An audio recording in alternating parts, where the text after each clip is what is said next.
অনেক কিছু আছে। আজকে আনুষ্ঠানিকভাবে একটা কাজে আমরা শুরু করলাম, সেটা হলো যে যত বিদ্যুৎ আমাদের এখানে আছে বাস্তবায়িতগুলো যা কাজ আজকে আবার নির্বাচিত হয়েছে, তারাও অনেক রকম পরিস্থিতি দিয়েছে।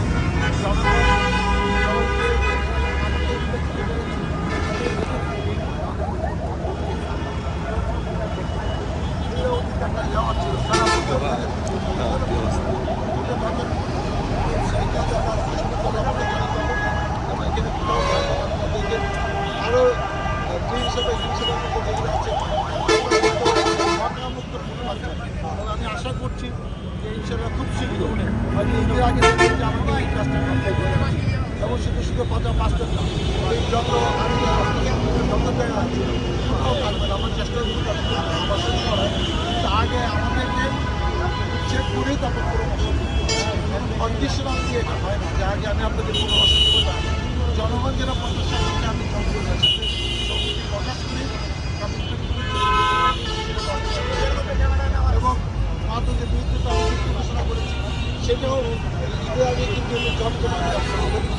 এই ব্যবসার জন্য এখন থেকে আজকের থেকে চলতে সময় আমি দু একদিনের মধ্যে প্রশাসনের সর্বোচ্চ পর্যায়ে এটা প্ল্যান করে চলমান করতে হবে। একদিনে হবে না, কিন্তু আমি আপনাকে বলতে পারি যে 10-15 দিনের মধ্যে আমরা একটা বিপ্লব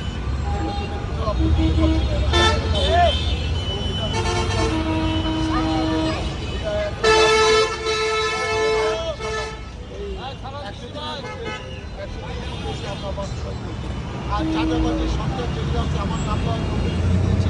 আমি একটা অ্যাপস বানাচ্ছি যেখানে যে কেউ কমপ্লেন করতে পারবে, সেই কমপ্লেন দেখলাম পুলিশকে জানাবো, প্রশাসনকে জানাবো, এইসব অ্যাকশনগুলো আমরা করার চেষ্টা করছি।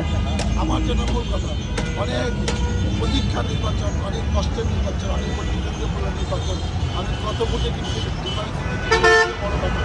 আমার লক্ষ্য হলো জনগণকে আমি যে সেটা আমাকে বাস্তবায়ন করতে হবে, কারণ জনগণ আমাকে আস্থায় এনেছে যে আমাকে বিপুল ভোটে বিজয়ী করেছে, অতএব সেটাকে আমাকে রক্ষা করতে হবে। মানে ধরেন সেদিনের মধ্যে আজকে আনুষ্ঠানিক শুরু হলো, যখন যা হবে আপনাদেরকে সাথে নিয়ে আমরা সেগুলো জানিয়ে দেবো। আমার ফেসবুক থেকে এগুলো আমার লাইভ প্রচার করবো, যেন জনগণের আস্থা অর্জন করে দুর্নীতিটা প্রতিশ্রুতি দিয়েছে সেগুলো এবং সেটা আমি আপনাদের সাথে নিয়ে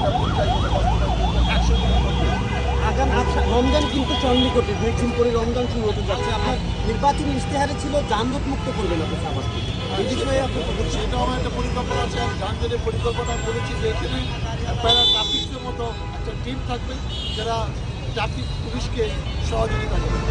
সেটা আমি 2 একদিনের মধ্যে হিসেবের সাথে আলাপ করে আমরা সব জায়গায় ভলেন্টিয়ারটি করে দেবো, তারা এই হিসেবে কাজ করবে এবং রমজানের সময় যে যানজটের অসহনীয় একটা অবস্থা হয় 8 থেকে 10 রোজা পরে, বিশেষ করে 15 তারিখের পরে 15 রোজা পরে সেইটা সামাজিক বা হবে না। আপনি নিশ্চিত থাকেন এইটার ব্যাপারে আমরা যা যা করা দরকার সেটা বাস্তবায়ন করবো। কারণ আমি এই 4-5টার মধ্যে কিন্তু আমার এই যানজট নির্দেশনা ছিল, অতএব এটা ঢাকা 19-এর যেসব এলাকা আছে সেটা আমাকে বাস্তবায়ন করতে হবে এবং আমি করতে পারবো।